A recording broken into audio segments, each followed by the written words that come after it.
Halo semuanya, balik lagi bareng gue Vian Rafe. Dan seperti biasa di video kali ini gue bakalan lanjutin alur cerita yang sebelumnya pernah gue upload. Dan gak kerasa juga ya, gue udah sampai session ke-10-nya dari kelanjutan alur cerita Battle Through the Heaven ini. Ya, tanpa banyak basa-basi lagi, yuk kita langsung cek this out aja alur ceritanya.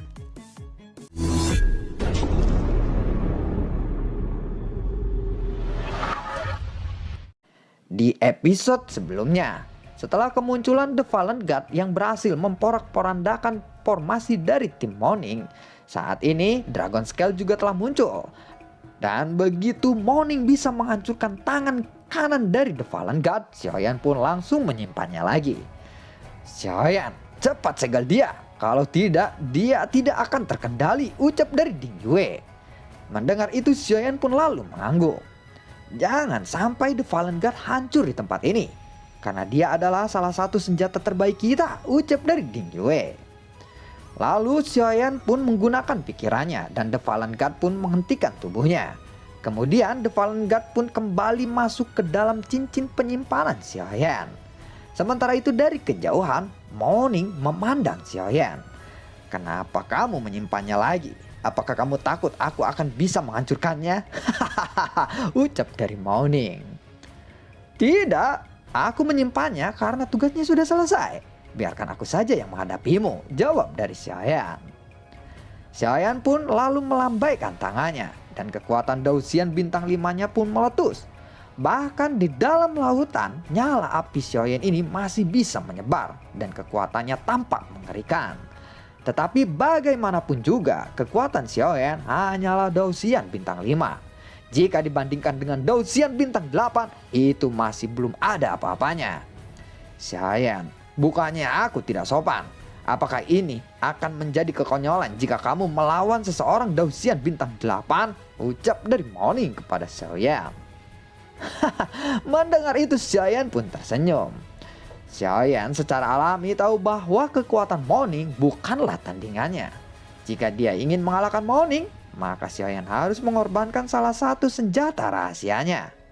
Xiaoyan mungkin akan menggunakan kekuatan 6 keinginan dari Menara Jinsen. Tetapi meskipun kekuatan 6 keinginan ini dapat meningkatkan kekuatan Xiaoyan, waktu penggunaannya pun sangatlah singkat. Jika Morning bisa bertahan dalam waktu itu, maka Xiaoyan berada dalam bahaya. Tetapi Xiaoyan tidak punya pilihan lain selain itu saat ini. Xiaoyan kemudian meminum Ling Yu Suan Tian Dan.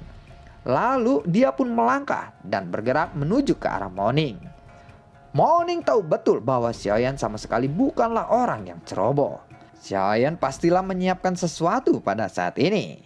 Belum lagi Morning yang sudah terluka oleh The Fallen God. Setidaknya Morning tidak dalam kondisi terbaiknya kali ini. Buar, sumber gas abadinya pun tiba-tiba meledak. Matanya pun menjadi lebih tajam dan dia melesat ke arah Xiaoyan.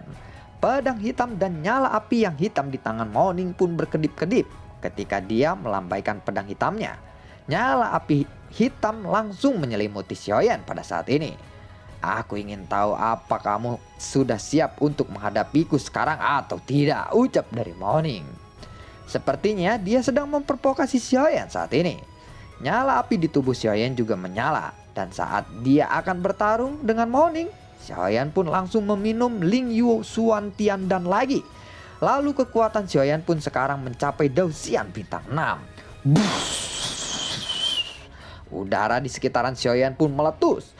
Morning pun bertanya-tanya, kenapa Xiaoyan bisa menjadi lebih kuat dari sebelumnya hanya dalam waktu sesingkat ini. Dua jarinya pun segera menyentuh pedang hitamnya lagi dan api hitam pun tiba-tiba bergerak lalu bergejolak lebih besar. Tentara peledak gempa 5 tembakan, teriak dari Xiaoyan. Serangan Xiaoyan itu pun terbendung oleh kekuatan Morning. Kekuatan yang dahsyat pun segera menghantam pedang hitam milik Morning. Buar, dadedor, tang-ting-tung, buar. Siapa yang paling untung? Xiaoyan atau Morning?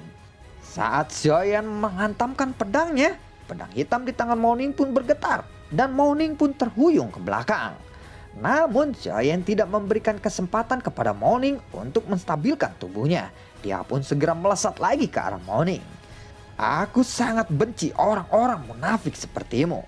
Aku menganggapmu sebagai teman, tetapi kamu telah menipuku, ucap dari Xiaoyan.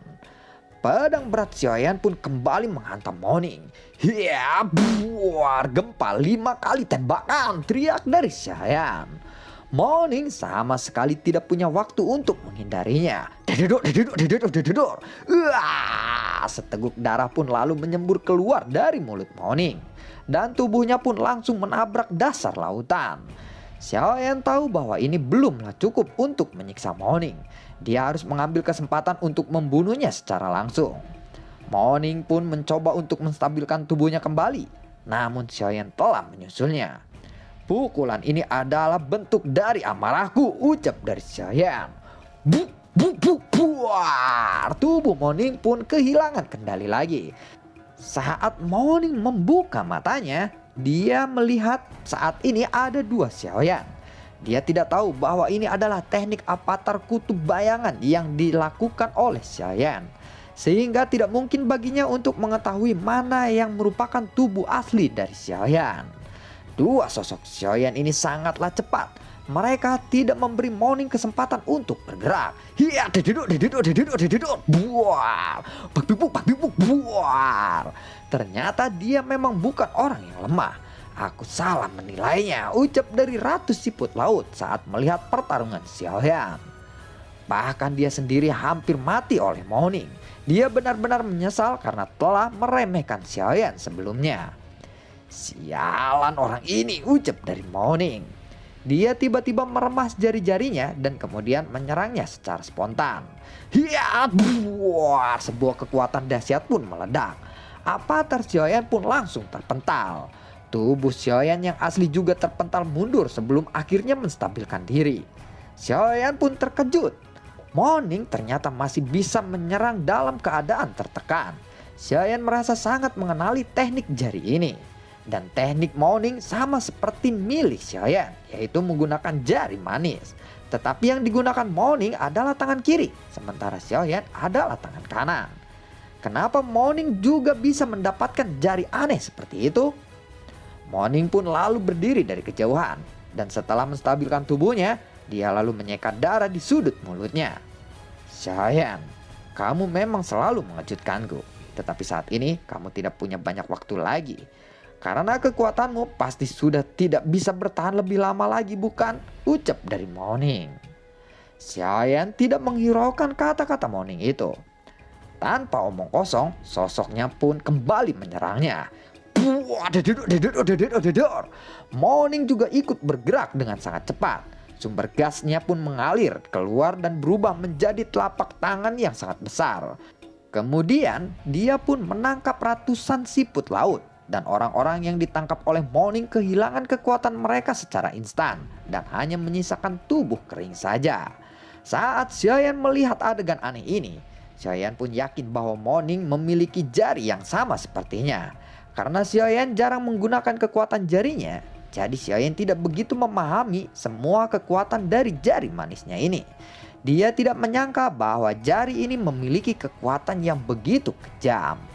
Dengan melihat ini, jelas bahwa Moning telah sepenuhnya memahami teknik dari jari itu. Namun saat tatapan Xiaoyan terfokus pada tubuh Moning memancarkan kekuatan yang aneh. Ternyata dia tidak melahap kekuatan orang lain, akan tetapi dia hanya melahap kekuatan kutukan yang tidak bisa dilihat oleh orang biasa. Xiaoyan, kamu pasti akan mati kali ini, ucap dari Moning. Xiaoyan merasa gugup sekarang karena kekuatan kolam Liu Yu tidak bisa bertahan lebih lama lagi, dan pukulan sebelumnya adalah pukulan terkuat dari kolam Liu Yu. Moning maupun Xiaoyan sangat berkeringat saat ini. Moning sangat percaya diri bahwa dia pasti akan membunuh Xiaoyan. Sebaliknya, Xiaoyan tidak percaya diri dia akan bisa mengalahkan Moning. Lagi pula sebelumnya dia tidak sengaja membunuh Jiangye dengan cara itu. Karena dia belum sepenuhnya bisa mengendalikan kekuatan ini, saat ini Xiaoyan pun merasa ragu. Dededuk, buar. Kedua sosok itu pun melakukan serangan bertubi-tubi di udara dan memicu lapisan ombak. Tidak satu pun dari mereka yang saat ini mundur. Xiaoyan, matilah kau, ucap dari Morning. Jari manis di tangan kirinya pun membidik ke arah Xiaoyan. Saat jarak di antara keduanya kurang dari 10 kaki, Xiaoyan juga tiba-tiba mengulurkan tangan kanannya. Persis sama dengan postur Morning. Apa? Ucap dari Morning yang melihat itu. Saat dia melihat postur Xiaoyan dan kuda-kudanya, dia pun merasa terkejut.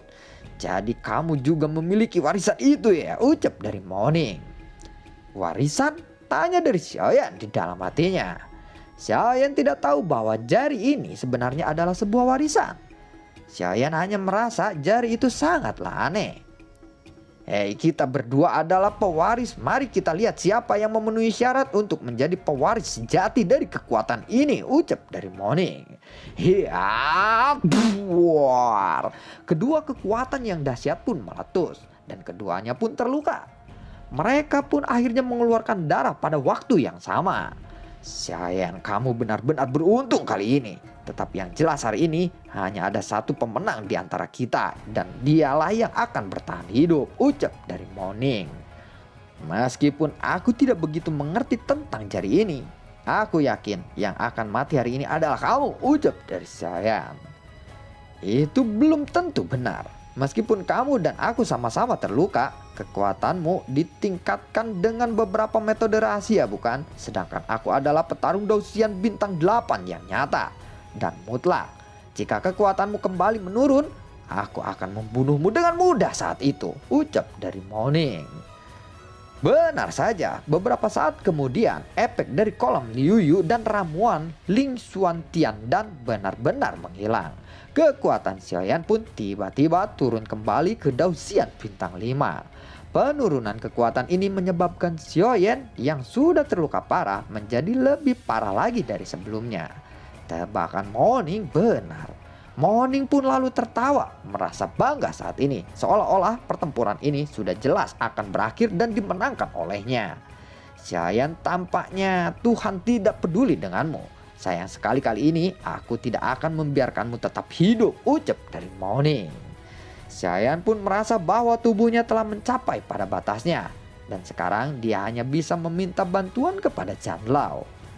Guru, sepertinya aku membutuhkan pertolonganmu lagi. Aku benar-benar sudah mencapai batasanku. Jika kamu tidak membantuku, aku pasti mati, ucap dari Xiaoyan. Pada saat ini Xiaoyan sudah tidak punya kekuatan apapun dan sumber gas abadi di dalam tubuhnya pun telah habis. Morning pun melesat ke arah Xiaoyan. Lukanya juga sangat serius, jadi kecepatannya pun melambat. Meskipun begitu, dia yakin dia bisa membunuh Xiaoyan saat ini. Xiaoyan, jangan pingsan dulu. Konon katanya jika kamu mati dengan mata terbuka, kamu masih bisa mengingat kembali ingatanmu tentang kehidupan ini, ucap dari Morning. Mata Xiaoyan pun semakin buram saat melihat Morning semakin dekat. Cincin penyimpanan di atas jari Xiaoyan pun menyala dan ada sosok yang tiba-tiba muncul, dan sosok itu adalah Ding Yue. Ding Yue memegang senjata yang aneh dan mengarahkannya ke arah Morning. Xiaoyan ingin menghentikan Ding Yue, namun dia tidak bisa berbuat apa-apa lagi. Dia pun terjatuh dengan lemas. Ding Yue, pergilah dari sini, ucap dari Xiaoyan sambil terjatuh. Aku tidak menyangka kamu menyembunyikan Ding Yue di dalam cincin penyimpananmu, ucap dari Morning. Xiaoyan memikirkan cara untuk menyelamatkannya, dan dia tiba-tiba teringat sesuatu, yaitu bayangan. Jika bayangan itu bisa dipanggil, dia pasti bisa menyelesaikan masalah ini dengan cepat. Bahkan jika itu menyebabkan umurnya berkurang, itu masih akan sepadan dengan pengorbanannya dan lebih baik daripada mati saat ini. Namun masalahnya, Xiaoyan tidak tahu bagaimana untuk memanggil bayangan yang sebelumnya telah menyelamatkannya. Sekarang Xiaoyan telah mencapai titik kematiannya. Hanya bayangan itu saja yang bisa menyelamatkan Xiaoyan. Wah, energi senjata di tangan Ding Yue pun memacu seberkas cahaya dan menyapu menuju ke arah Morning. Melihat itu, Morning pun mengarahkan pedang hitamnya ke arah sinar energi yang keluar dari senjata Ding Yue. Dan energi dari senjata Ding Yue tiba-tiba langsung menghilang saat bertabrakan dengan senjata Morning. Ding Yue pun terkejut. Dia tidak pernah menyangka bahwa serangannya akan dengan mudah dipatahkan oleh Morning. Padahal awalnya Ding Yue ingin menunda beberapa waktu untuk Xiaoyan. Morning dengan menahan rasa sakitnya langsung bergegas menuju ke arah Xiaoyan. Melihat itu, Xiaoyan pun mengarahkan seluruh tubuhnya untuk mencoba berdiri lagi. Ya, sialan, sepertinya aku akan mati di sini.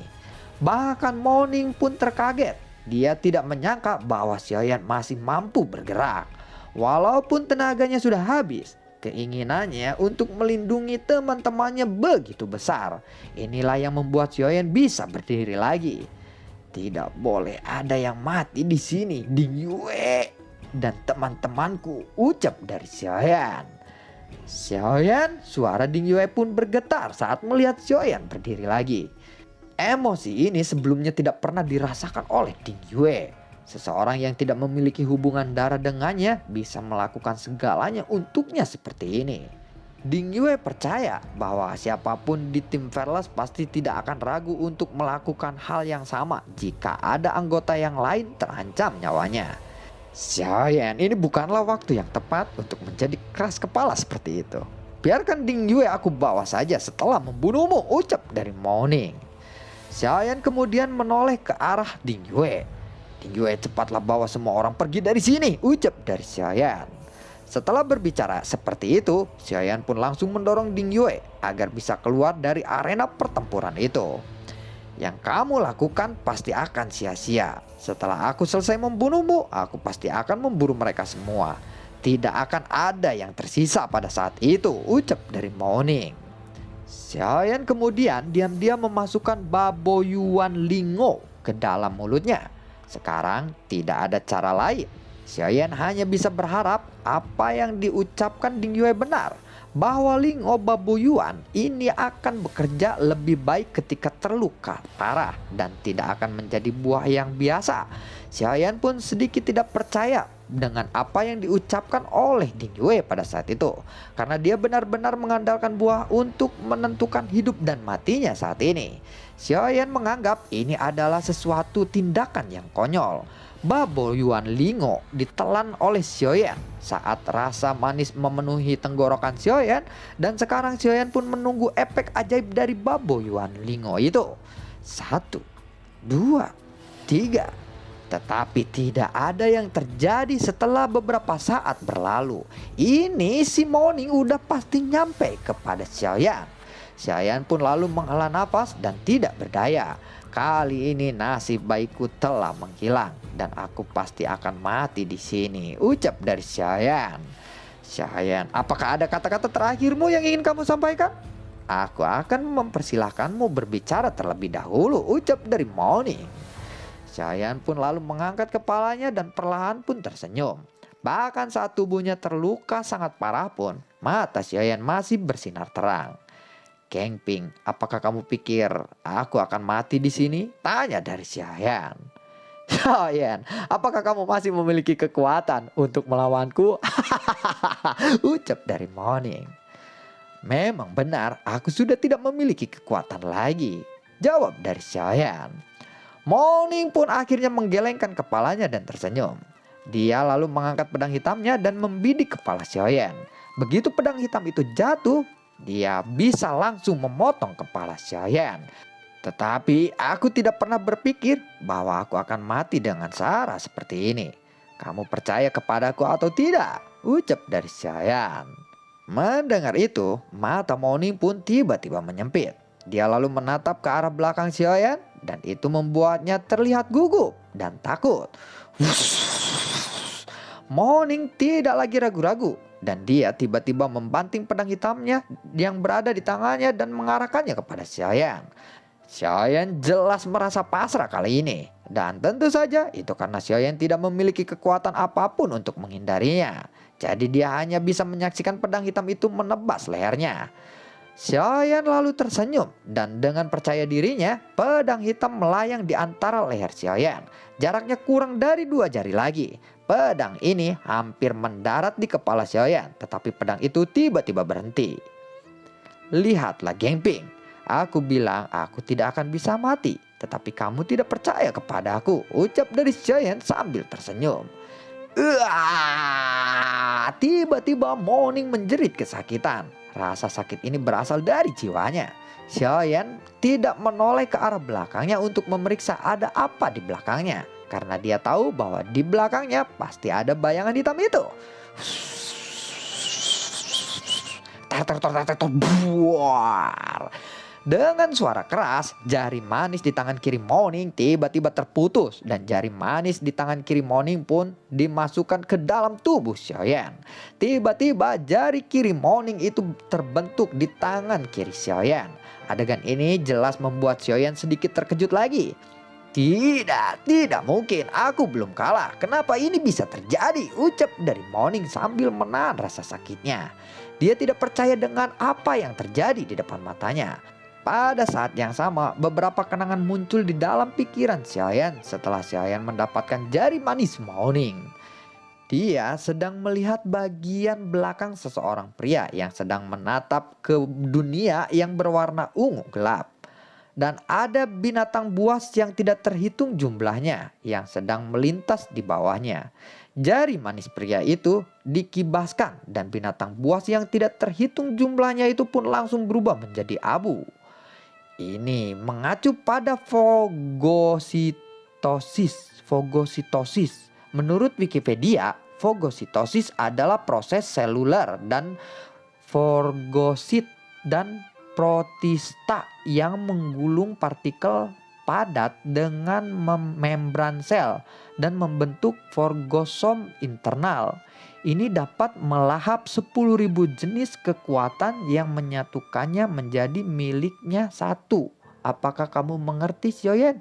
Teu aing teu ngarti. Ya begitulah. Untuk yang penasaran apa itu fagositosis, silahkan baca di Wikipedia ya. Itu kekuatan yang intinya bisa melahap 10.000 jenis kekuatan dan menyatukannya menjadi satu. Gitu aja intinya mungkin ya. Dan lalu bagaimanakah kelanjutan ceritanya? Akankah Xiaoyan tahu asal usul dari bayangan hitam yang selalu menolongnya gitu ya.